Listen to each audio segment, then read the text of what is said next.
Well, that's the Senate president there at the Social Media Week in Lagos. But now, the Senate held a public hearing today on the bill where relevant stakeholders engaged lawmakers on the matter and some other issues pertaining to how the social media should be regulated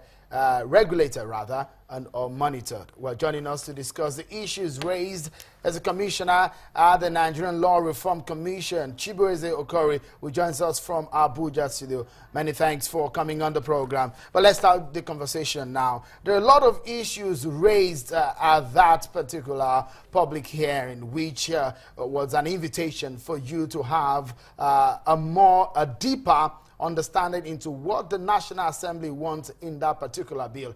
What would you say came out as a fundamental question on that bill today?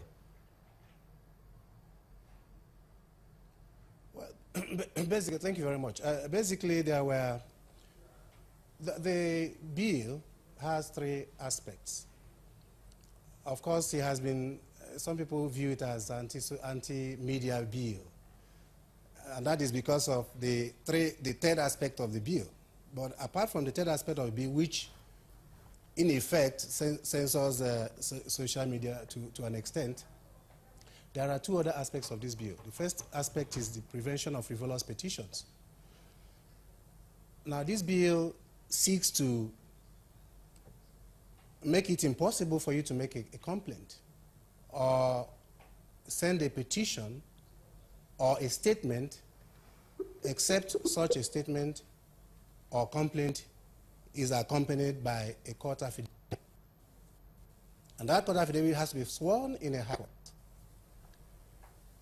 And it is the view of the Nigerian Law Reform Commission that this particular provision will make it difficult for people to be free to make complaints to law enforcement agencies.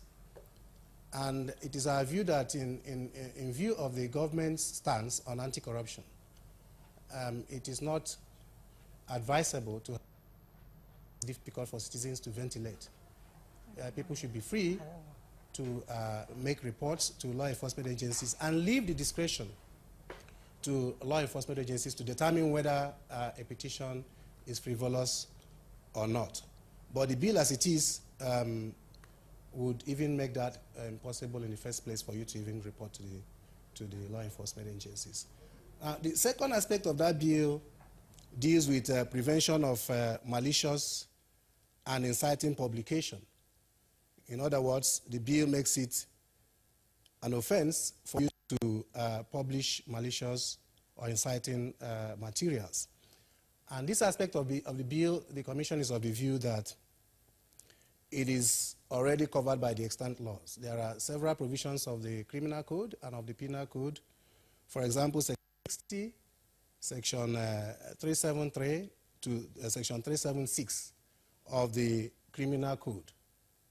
These provisions make provisions relating to criminal defamation, falsehood, and so forth. And in fact, they provide the same penalty as what this bill seeks to imprisonment maximum. So the question therefore is, why do we need this bill when these provisions already exist?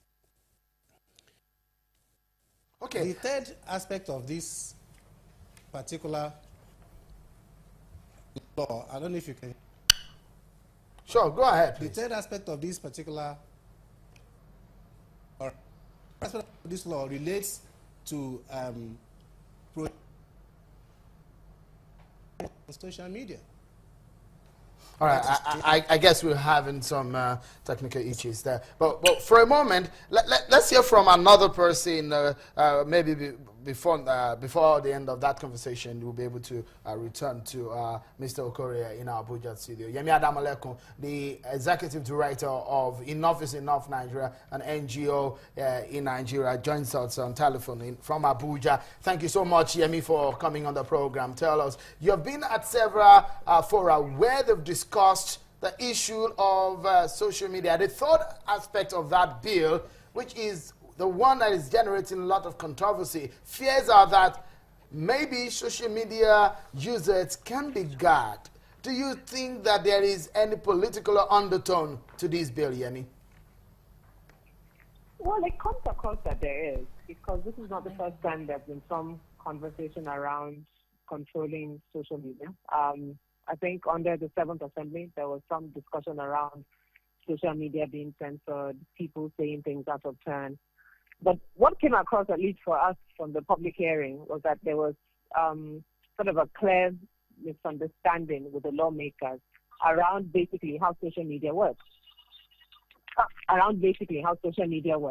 And that it's gone too far in the 21st century for it to be something you can control. I mean, we gave the example of Uganda, where during the elections, they tried to subvert Twitter and Facebook, but people found ways around it.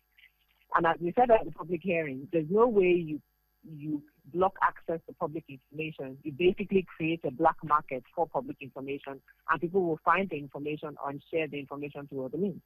As Mr. Okorie just said, there are extant laws that cover what it is that they are trying to protect. So it then raises the question, what exactly are senators afraid of? Mr. Damolekun, if, having sat on in on this public hearing, what do you think? Do you agree with some of the lawmakers who say that the public is not adequately informed and they are just being suspicious that there is actually some element of truth or some form of good in this bill that they seek to pass into law? Well, to a certain degree, they are right, because social media is a part of the law. It's not the entirety of the law. But for the people who began to speak about it from the very beginning, there were people who were very active on social media. So that was the area of the law that affected them. So that's the area of the law that got their attention. But they are right. I mean, another part of the law is frivolous petitions, which basically just says you can't just wake up and write a petition. But that contravenes the whole idea of whistleblowing or anonymous reporting. Because if I can't give anonymous tips, what then is the point? Again, one would wonder, at the social media week, the Senate president said categorically, I mean, you were there, so we were at that forum together, where the president said that bill is going nowhere. Do you think that the president's statement and what happened today, or what will be happening going forward after this hearing, may not really stand? No, it won't. They need to keep vigilant. And I encourage everybody that's interested in this bill to put pressure on their senator. Because what was made very clear to us at the public hearing was that Senator Saraki was speaking in his own personal capacity. That the bill was going to go through the process. They've done the public hearing. They're going to read it again on the floor of the Senate, and they're going to take it to a vote.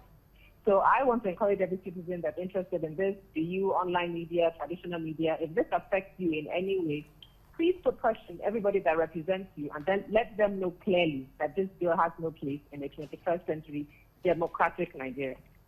All right, just a moment.